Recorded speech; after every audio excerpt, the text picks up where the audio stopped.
नमस्कार, स्वागत है आप सभी का राजीव टाइम्स में। मैं हूं आपके साथ आकांक्षा पिवाल। आइए रुक करते हैं इवनिंग बुलेटिन की ओर।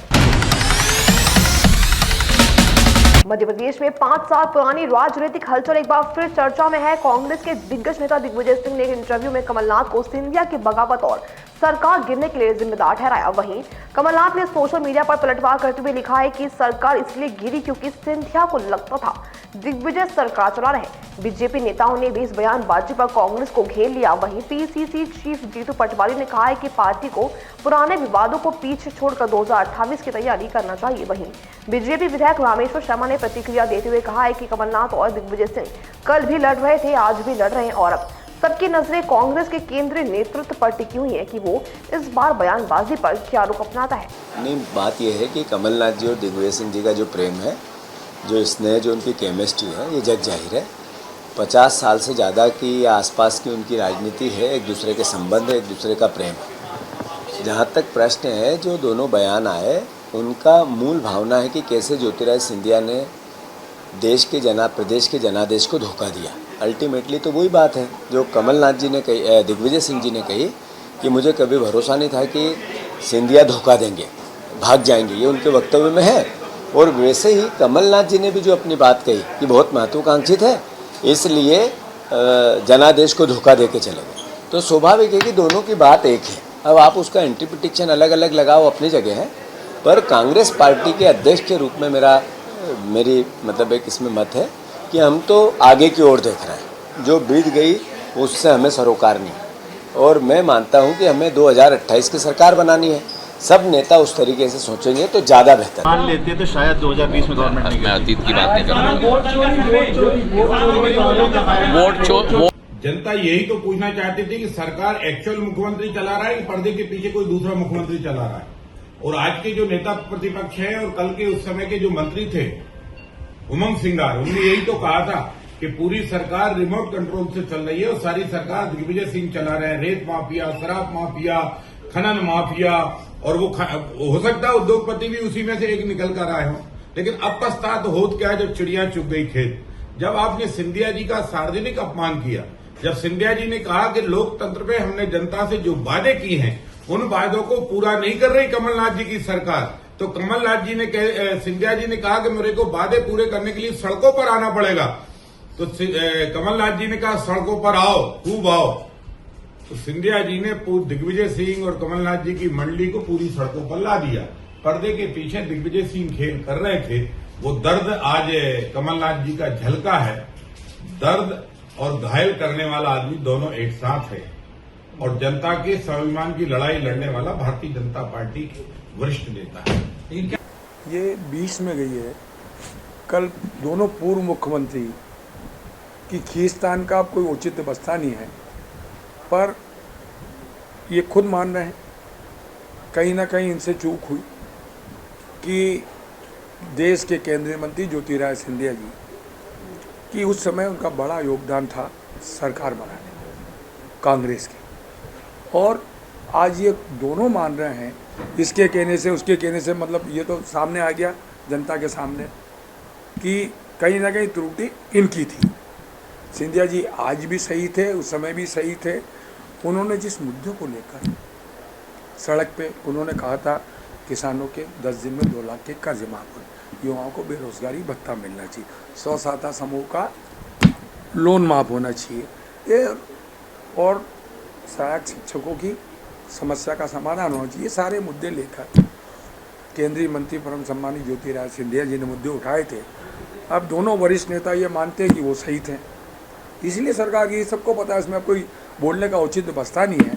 इतना पुराना मसले पे आप बात कर रहे हो, इसका कोई औचित्य नहीं है। आज मैं सोचता हूँ उन दोनों की खींचतान में दोनों वरिष्ठ नेता वो जाने। तो आपको लगता है कि खींचतान अभी जारी है, यही कहेंगे कांग्रेस की जो है? अभी बताओ आपको नहीं लगता? मुझसे पूछ रहे हो, आपको मेरे ज़्यादा लगता होगा। आप पूरा मध्य प्रदेश जानता है।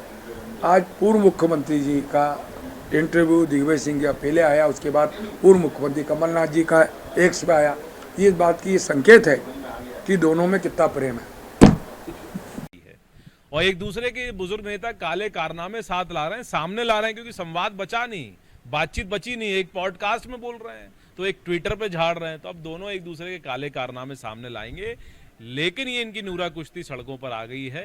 जब सरकार में थे तब भ्रष्टाचार करते थे, अब विपक्ष में तो पद प्रतिष्ठा बेच रहे हैं। और जीतू पटवारी जी इस खेल में देखिए आप किस प्रकार से खेल खेल रहे हैं। जैसे ही जीतू पटवारी प्रदेश अध्यक्ष बने तो कमलनाथ जी को पोस्टर और बैठकों से गायब किया, और अब जिस प्रकार से राजनीतिक रूप से पटवारी जी ने सीमांकन कर दिग्विजय सिंह जी के सुपुत्र को एक जिले तक सीमित कर दिया, उनको उनकी औकात दिखा दी। ये दुर्भाग्यपूर्ण है। एक दूसरे की लड़ाई करके राजनीतिक रूप से अपने अस्तित्व बचाने के लिए ये दोनों लड़ाई लड़ रहे हैं, और इस लड़ाई में काले कारनामे दोनों के सामने आएंगे, क्योंकि इन्होंने जीवन भर सिर्फ और सिर्फ भ्रष्टाचार कर अपनी जेबें भरी हैं। इंदौर में आज मध्य प्रदेश पटवारी संघ के सदस्य कलेक्टर कार्यालय पहुंचे। ऑनलाइन वेब GIS 2.0 पोर्टल की लगातार खराबी को लेकर SDM को ज्ञापन सौंपा। पटवारियों ने कहा कि पोर्टल की दिक्कतों से किसानों को बड़ी परेशानी हो रही है और शिकायतें लगातार CM हेल्पलाइन तक पहुंच रही हैं। संगठन ने चेतावनी दी है कि अगर 1 तारीख तक सुधार नहीं किए गए तो इसका पूरा जिम्मा प्रशासन का होगा और आंदोलन तेज किया जाएगा। तो हमारी एक ही मांग थी, WebGIS सॉफ्टवेयर है जो उसका नया 2.0 वर्जन लागू किया गया है। पिछली बार भी हम लोग ये इस सॉफ्टवेयर को लेकर हमारे काफ़ी इशू आए थे, इसके लिए हम लोगों ने समय समय हड़ताल भी की थी, काम भी बंद किया था। इस बार भी हमारी मांग थी कि इसमें हमारे पटवारी लोगों को जो है टेक्निकल एक्सपर्ट पटवारी उनको शामिल किया जाए टीम में और इस सॉफ्टवेयर को बनाया जाए। पर गवर्नमेंट ने फिर वही किया है, सॉफ्टवेयर लॉन्च कर दिया। हम भी परेशान हैं, हमारे जो किसान हैं, जो क्रेता हैं, जिनकी रजिस्ट्री को नामांतरण हुए उनको हम कर नहीं पा रहे हैं। विशेष रूप से इसमें एक प्रॉब्लम ही नहीं दे दी है कि हर व्यक्ति का OTP और आधार जनरेट करना, उसको ऐड करना जरूरी होगा। उसके बाद उसकी OTP जाएगा, उसके बाद ही ये KYC होने के बाद होता है। अब इसमें समस्या ये है कि जैसे विक्रेता और क्रेता का यदि कोई विवाद हो गया बेचने के बाद में, तो विक्रेता OTP नहीं देगा तो उसका नामांतरण में कहीं ना कहीं इशू पैदा होगा। इसी प्रकार से अन्य खातेदारों का फौती नामांतरण में हम देखते हैं कि कैसे एक से ज़्यादा लोगों के नाम पहले से चढ़े हुए हैं। अब एक व्यक्ति का फौती नामांतरण हुआ, उसमें 4 लोगों का नया नाम जड़ना है, 10 पुराने चल रहे हैं। अब वो 10 लोग जब तक हमको OTP नहीं देंगे, जब तक आधार कार्ड नहीं देंगे, जब तक हम नए व्यक्ति का नामांतरण नहीं कर पा रहे हैं। ऐसी कैसी कहानी नक्शे में भी है, नक्शा भी हम लोग काट नहीं पा रहे हैं। हमारे पास एक अधिकार हुआ करता था पहले कि खातों को पृथक करना और खातों का विलय करना। पृथक करने से मतलब ये था कि किसी को हम जो है, अगर मान लो कोई प्रॉब्लम के कारण कोई खाता ज्वाइंट हो गया तो हम उसको अलग कर सकते थे। इसी प्रकार 2 खाते थे तो हम उसको एक कर सकते थे। अभी नए सॉफ्टवेयर में वो भी हमारे से हटा दिया गया। तो इन्हीं समस्याओं को लेकर हमने आज प्रदेश स्तर पर ज्ञापन दिया है। कितने टाइम से समस्या आ रही है आपको? ये जो 30 तारीख को ये नया लॉन्च हुआ उसके बाद से ये समस्या चल रही है। सबसे पहले भी आपने कहा था अक्सर रखा था, क्या था? जब WebGIS 1.0 लागू हुआ था उस वक्त भी इसमें हम लोगों ने कहा था कि भाई ये पटवारी संघ की जो है इसमें भूमिका को आप नज़रअंदाज न करें। इसमें हमारे पास बहुत सारे पटवारी टेक्निकल एक्सपर्ट हैं। आपकी टीम के साथ हमारे पटवारियों को बिठाया जाए और सॉफ्टवेयर को एक ऐसा इको फ्रेंडली बनाए कि हमें कोई समस्या ना आए। पर परंतु फिर भी क्या, अधिकारी बदले, सरकार बदल गई और फिर ये नया सॉफ्टवेयर आ गया और फिर नई कहानी वापस। अगर आपकी समस्या नहीं सुनेंगे तो क्या करेंगे? अभी तो हमने कार्य से विरत रहने का 8 दिन का टाइम दिया है।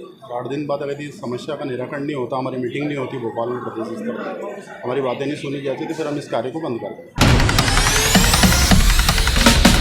इंदौर में सराफा व्यापारी एसोसिएशन और जाट चौपाटी व्यापारी एसोसिएशन की बैठक में बड़ा फैसला हुआ है। महापौर ने चौपाटी हरी हटाने का निर्णय दिया और सुरक्षा व्यवस्था दुरुस्त करने का आश्वासन दिया है। जहां चौपाटी व्यापारी संगठन ने इस फैसले का स्वागत किया, वहीं सराफा व्यापारियों ने कड़ा विरोध जताया और चौपाटी हटाने की अपनी मांग पर अड़े रहे।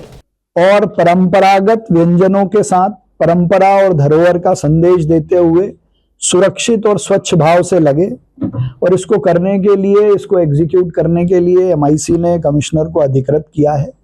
उसके एग्जीक्यूशन में सराफा के सोना चांदी व्यापारियों के भी हित प्रभावित ना हो और सराफा की दुकान में चौपाटी लगाने वाले दुकानदारों के भी लिए क्या दिशा निर्देश हों, उस पर चर्चा करने के लिए हमने दोनों पक्ष को बुलाया था। दोनों पक्ष के अलग अलग अपने जो सुझाव थे वो हमने सुने हैं। उस आधार पर कितनी परंपरागत दुकान होंगी, आने का समय क्या होगा, जाने का समय क्या होगा, साफ सफाई और उसको सुंदर बनाने के लिए क्या प्रयास करने हैं, अब हम उसको तय करके उसको लागू करेंगे। लेकिन एक बात एकदम स्पष्ट है जिसमें कहीं कोई कंफ्यूजन नहीं है कि ये इंदौर की परंपरा और धरोहर है। स्वाद की राजधानी बनाने में इसकी महत्वपूर्ण भूमिका है।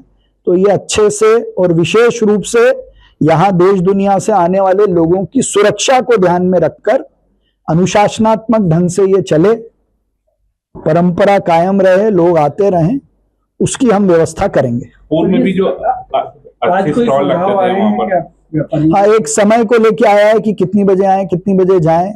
कितनी दुकानें लगे, किन परंपराओं की और किस प्रकार की दुकान लगे, इसके बारे में सुझाव आए हैं, साफ सफाई को लेकर सुझाव आए हैं।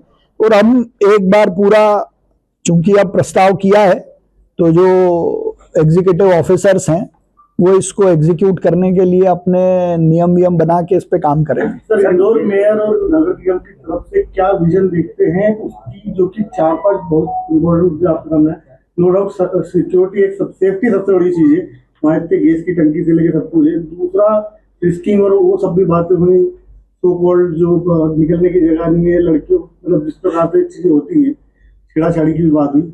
और तीसरा ये कि व्यापार प्रभावित होते हैं, सराफा वालों के भी हो रहा है कहीं ना कहीं, और फिर इस टाइप से। तो ओवरऑल आपके विजन के अकॉर्डिंग कैसा सराफा, उसकी सेफ्टी सिक्योरिटी और बाकी माना क्या रह सकते हैं आगे? देखिए, इंदौर सराफा की जो परंपरा है, धरोहर है, तो सराफा व्यापारियों के लिए भी 1-8 घंटा समय बढ़ जाए बिजनेस का, और थोड़ा 1-8 घंटा शहर हित में वो अगर इसका त्याग भी कर दें तो उसमें कोई बहुत बड़ा विषय नहीं है। लेकिन सराफा की चौपाटी लगी इसीलिए थी कि सराफा की सुरक्षा हो। जो सोना चांदी की दुकानें हैं, उस समय वो लगाई शुरुआत में इसलिए गई थी कि रात में भी लोग सराफा में आते रहें, तो सोना चांदी की सुरक्षा हो। एक, आने वाले यात्रियों की और लोगों की सुरक्षा, इसलिए अगर दुकानें, जो अनवांटेड दुकानें लगी, उनको हटाएंगे तो संख्या कम होगी। दूसरा, स्ट्रीट फूड कंसेप्ट जो है, तो वो स्ट्रीट में आप घूमेंगे तो वो फील भी आए। प्लस फायर की दृष्टि से नगर निगम भी काम करेगा। मैंने निर्देश दिए हैं कि भाई 2-3 मोटर बाइक्स जो हमारी आग बुझाने वाली है वो भी रहें। सफाई की टीम जाने के बाद इन्होंने साफ सफाई की नहीं की, इनको कुछ अगर उसमें लग रहा है तो उसकी सुविधा उपलब्ध कराए। तो साफ, सुरक्षित और अच्छा भोजन अच्छा मिले, इसकी भी मॉनिटरिंग हम करेंगे। और जहां तक सराफा के व्यापारियों के हितों की बात है, वो प्रभावित ना हो, ऐसे दिशा निर्देश भी हम दुकानदारों को देंगे। समय को लेकर अभी 7-7:30 बजे बंद होती है, उनके लिए हम 1 घंटा बढ़ाने को तैयार हैं कि इनको हम टाइम दें, जो भी टाइम दे, 9 बजे आए, 9:30 बजे शुरू करें और 1:30 बजे जाएं, है ना। तो सोने का बंदी भी काम कर रही है, सोने चांदी का आभूषण है ना, वहाँ भी गैस टंकी का उपयोग होता है। सुरक्षा की दृष्टि से हमने तो फायर सील वगैरह दे दी है, बाकी इनका भी तो है ना, उनकी भी गैस टंकियाँ, तो हम उनका भी विरोध कर रहे हैं ना, हम तो दोनों ही कह रहे हैं कि दोनों लोगों का गैस की टंकियों का विरोध है। इसका विरोध के लिए हमने कलेक्टर साहब सबको कह चुके हैं, और हम तो चाहते हैं कि कल से ये सराफा विभाग भारत के ढेर में बैठा हुआ है आदरणीय, हम चाहते हैं कि सराफे को सुरक्षित रखा जाए, इंदौर की जनता को सुरक्षित रखा जाए, कल से कोई अनहोनी घटना न हो, उसको सुरक्षित रखा जाए। महापौर जी का ये कहना है कि समय सीमा तय हो जाएगी, एक गाइडलाइन तय हो जाएगी। अब देखिए साहब, वो गाइडलाइन वो कहेंगे 9 बजे, तो 9 बजे नहीं आता है, ये कुछ दिनों की रह जाती है, वो 7 बजे खड़े हो जाते हैं। हमारा वार त्योहार, दिवाली, दशहरा वगैरह पे हम परेशान हो जाते हैं, 6 बजे से आ जाते हैं, जो कि हमारा बिजनेस का टाइम रहता, हमारा धंधे का टाइम रहता, अच्छी खासी गिराकी रहती, इनसे लड़ना। ये आज जो पहले लोग थे, जो देख कह रहे ना कि प्राचीन और धरोहर थी, ये सराफा थी, पर अब नहीं है। आज माहौल जो देखते ना आप, बहुत खराब माहौल है। आप, आपकी फैमिली, मेरी फैमिली, मैं अभी खुद मेरी फैमिली को लेके सराफे गया था, मैं आधे रास्ते गया और मैं वापस चले गया। ऐसा माहौल देख के कि ये कोई माहौल है क्या? आसपास खड़े हैं, सब टकरा रहे हैं, कोई जानबूझ के टकरा रहा है, गंदी हरकतें कर रही है, न्यूसेंस पैदा कर रही है, तो ये कौन सी तरीका है? आज इंदौर का साहब, आप चौपाटी की चिंता करते हो, सराफे की तो चिंता करो। सराफा भी एक इंदौर शहर की बहुत उच्च धातु का धंधा कर रही है, आज वो कीमती धातु का धंधा करती है, तो उसका भी तो व्यापार उनको नुकसान पहुंचता है, यातायात से नुकसान, इनसे लड़ना भिड़ना, रात को 9 बजे पहले आ जाते हैं, खड़े हो जाते हैं, सराफे वालों को दुकान बंद करना पड़ती है, उनसे विवाद करना, ये कौन सा काम है? आगामी रणनीति आपकी क्या होगी? क्या आप आंदोलन करेंगे या? देखिए, आंदोलन तो होगा, बिल्कुल होगा, कुछ न कुछ तो करेंगे साहब। शासन से लड़ाई है, इनसे लड़ाई है, तो अब देखते हैं, पहले तो निवेदन करेंगे। बिल्कुल वही है रास्ता, तो खुला रास्ता तो वही है साहब, बाकी तो कोई रास्ता दिख नहीं दिया। हमारे व्यापारी तो तैयार है, अब ये लगाते कैसे चौपाटी देखना है मुझको, क्योंकि मेरे व्यापारी को मैं कह दूंगा कि मेरी इज्जत, बाजार की इज्जत का सवाल है। आप चौपाटी वालों को जगह ना दे, आप अपने व्यवसाय का नुकसान ना करें, है ना। पारंपरिक जो इंदौर के कनाडिया थाना क्षेत्र में हुए उद्योगपति चिराग जैन हत्याकांड में पुलिस ने बड़ी कार्रवाई की है। हत्या के फरार आरोपी विवेक पर 10,000 रुपए का इनाम घोषित किया है। पुलिस का कहना है कि दोनों के बीच पुराने व्यावसायिक विवाद के चलते यह हत्या हुई थी और आरोपी की तलाश के लिए टीम गठित कर दी गई है। पुलिस का कहना है कि जल्द ही आरोपी को गिरफ्तार किया जाएगा।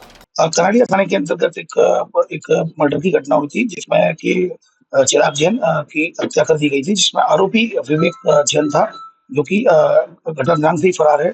उसके गिरफ्तारी के लिए लगातार कनाडिया पुलिस के द्वारा प्रयास किया जा रहा है। इसमें डीसीपी जॉन 2 सर के जो अंसराज सर के ने इसमें 10,000 का नगद इनाम भी घोषित किया गया है। अगर कोई भी इस आरोपी को विवेक जैन के बारे में कोई भी सूचना देगा उसका नाम गुप्त रखा जाएगा और उसको 10,000 रुपए के नाम से पुरस्कृत किया जाएगा। कारोबारी चिराग जैन की हत्या का आरोपी विवेक जैन 2 दिन बाद भी हाथ नहीं आया। डीसीपी हंसराज सिंह ने उसकी गिरफ्तारी पर 10,000 रुपए का इनाम घोषित किया है। उसकी गिरफ्तारी के लिए 2 थानों की टीम भी गठित की गई है। एक टीम को भिंड व ग्वालियर भेजा गया है। वहीं additional DCP zone 2 Amarinder Singh के मुताबिक भक्तावर रामनगर के विवेक जैन की 39 वर्षीय चिराग जैन की शनिवार सुबह चाकू मारकर हत्या कर दी गई थी। घटना के बाद पुलिस ने विवेक के घर की तलाश ली तो 4 मोबाइल मिले हैं। पुलिस ने उसकी पत्नी को हिरासत में ले लिया है। उसने बताया कि चिराग से व्यावसायिक विवाद था। वह चिराग का बचपन का दोस्त है जिसे लगा कि चिराग ने धोखा दिया है। विवेक के भाई को भी हिरासत में लेकर पुलिस ने सीसीटीवी फुटेज से कड़ियां जोड़ना शुरू कर दी है। और फिलहाल के लिए इवनिंग बुलेटिन में इतना ही। ऐसी तमाम देश दुनिया के अपडेट्स पाने के लिए देखते रहिए राजीव टाइम्स।